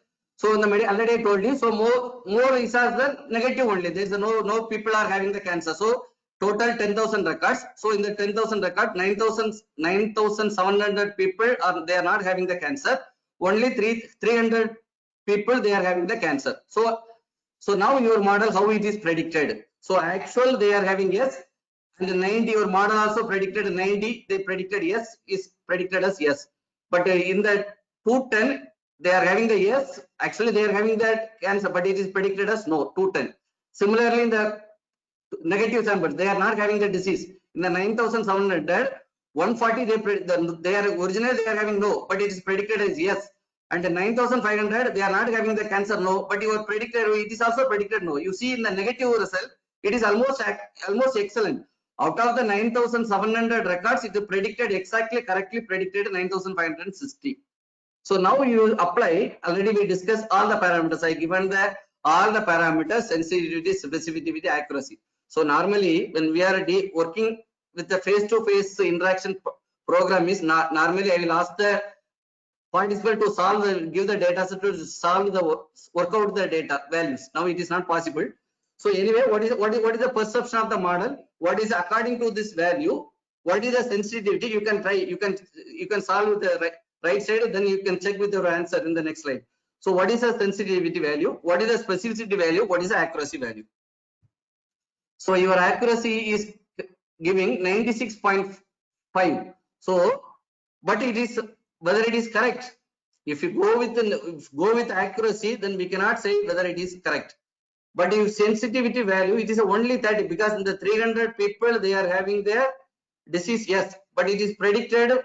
You see this model, only 90 people only predicted. So sensitivity value is very low. But a specific positive sample, if the patients are not having the cancer, it is exactly predicted as the no. That value is the 98%. Now after you seeing the analyzing that the sensitivity and the accuracy and sensitivity model, how your model is behavior, whether his model is correct, whether your model is wrong, then you have to retune the model or redefine the model. So that only don't always prefer accuracy when you are evaluating or measuring the model. So you use some other parameter also, sensitivity, specificity also. Suppose another two things also there. I'll complete. Okay. So precision. So when we use the precision means when we are giving more on false positive. What is the meaning of false positive? Originally the records are negative. Originally the value of the tuples are negative, but your model is predicted as the positive. That means it's a false positive. That means originally the people are they are not having the disease, but it is predicted as a disease. So that is the meaning of false positive. Originally negative, but your model predicted as a positive. That positive we call as a false positive.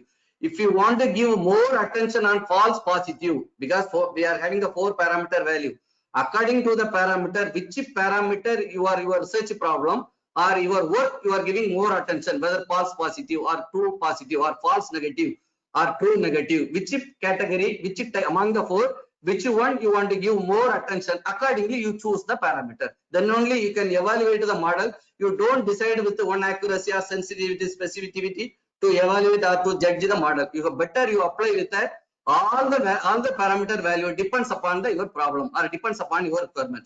So here in false positive we can prefer precision. So this is the formula for precision, TP equal to TP plus FP. So if you are giving this precision value is a high value, then your model is predicting more, working more correctly on the false positive value.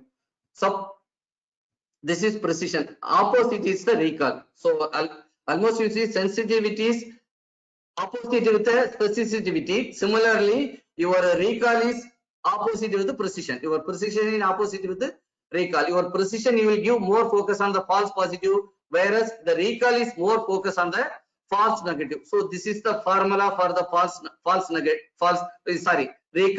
recall measure. You apply, you put the, always you construct the model, whatever the parameter, whatever the measure you are using, we got to follow till the end of the session, till the end of the process, end of the confusion matrix. After the confusion matrix, after entering, putting all the 4 values into the matrix, then only you got to choose whether false negative or true positive, whether recall or precision. Okay, so sometimes you need both. You see, earlier all the things I have to give importance on only false positive or only false negative or only accuracy, true positive or only true negative. Sometimes some of the problems you need the leverage both things. You have to give the more weightage on both equally. You need the false positive also you got to give importance, as well as you give to the false negative also you got to give the importance. In that level you got to use the F1 measure.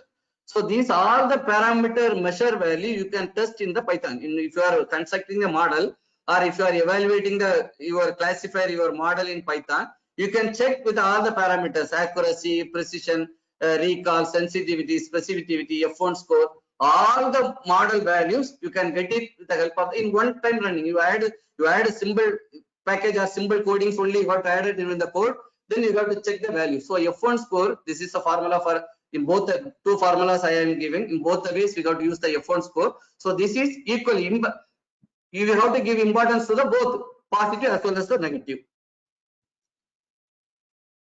So when to use F1 score means we do not want positive to be classified negative and negative to not be classified as positive. In this situation, we have to go with the F1 square. You see, so this is the one sample screenshot of the Python code.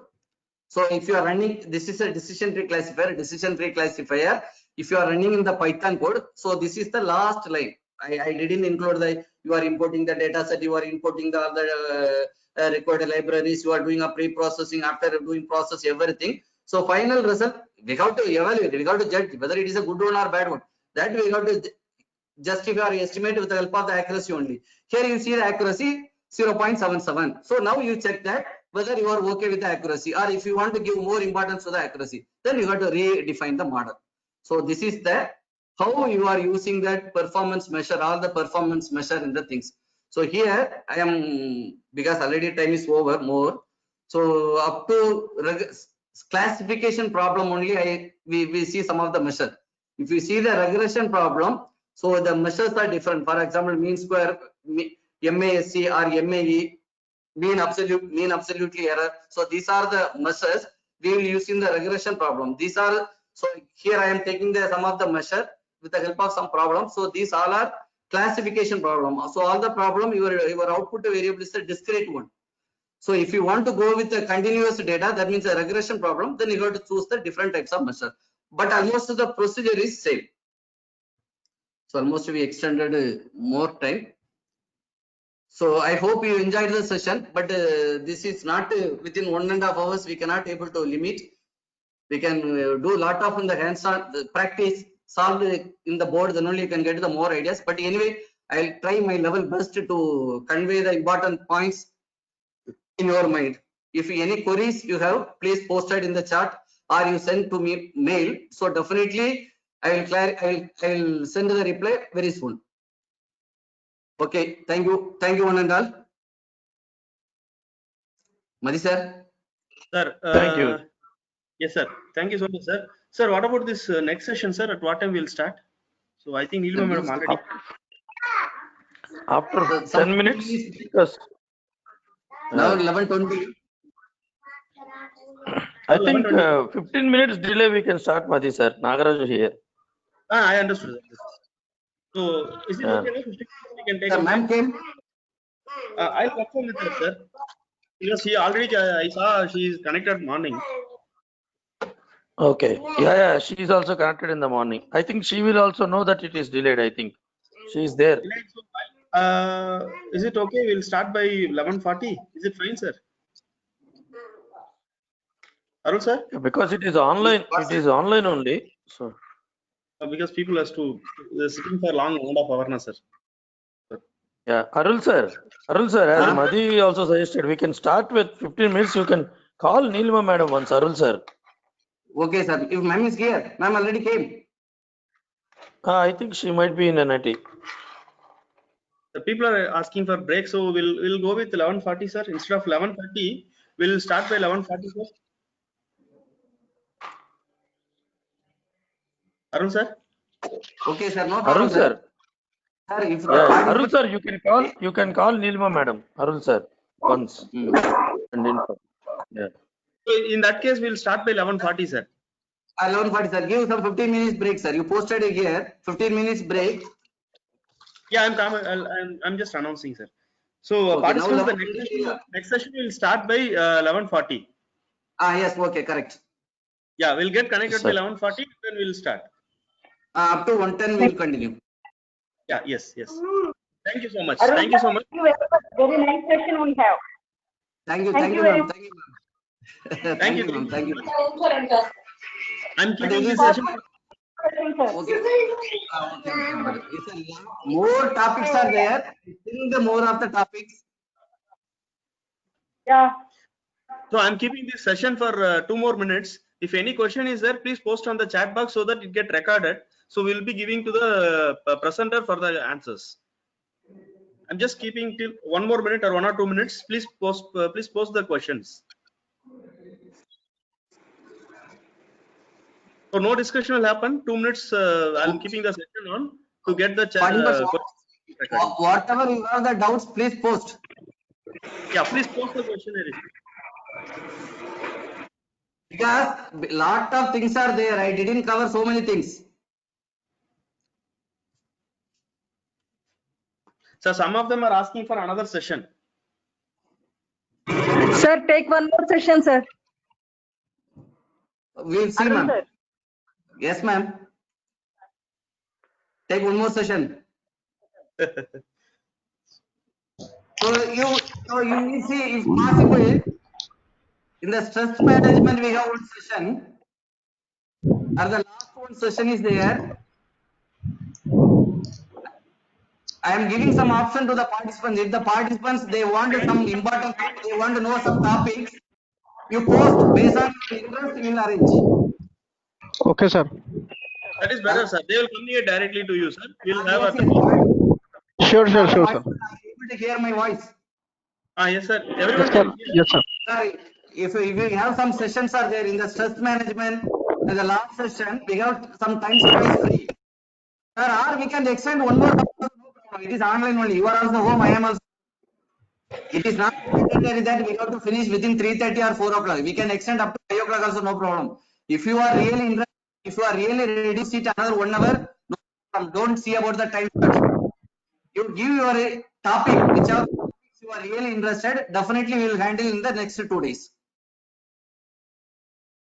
You post on the chat. Arun sir, Nilima madam is here. 7:40 is okay for her. Okay, sir. Okay, ma'am. So I'm just still waiting for the questions. So I'll wait for 1 more minute so that then I'll disconnect the session. Thank you so much. You can post in mail also. You can send in my. Everybody knows my mail ID. Okay, So that is you also fine. also whether Yeah, I we can will send, sir. or I will arrange some other resource person also, we will handle the session. So at the end Okay, of the sir. 5, my intention is you have to get some idea. This is data analytics. This is the data machine learning algorithms are there. How you are going to use in Python? What are the various ways are there? What are the exposures are there? Definitely you have to get at the end of the 5 days. That is my intention. So whatever you, because this schedule I prepared. I don't know about the participant interest. So if you really want to know some session or some topic means you post, we will include in the rest of 2 days. You will see the Okay, sir. possibilities. Okay, ma'am. Thank you, ma'am. Okay, Thank you, ma'am, sir. we will, Thank you very much, sir. okay, we will disconnect. After another I 10 minutes, we will once again.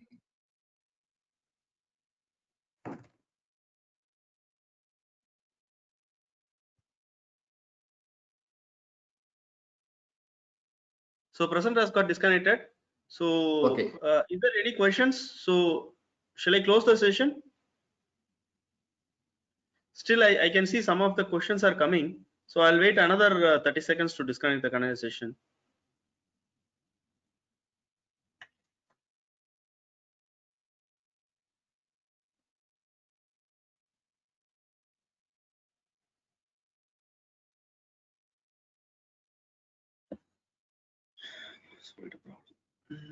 So classification problem.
So I'll disconnect the session.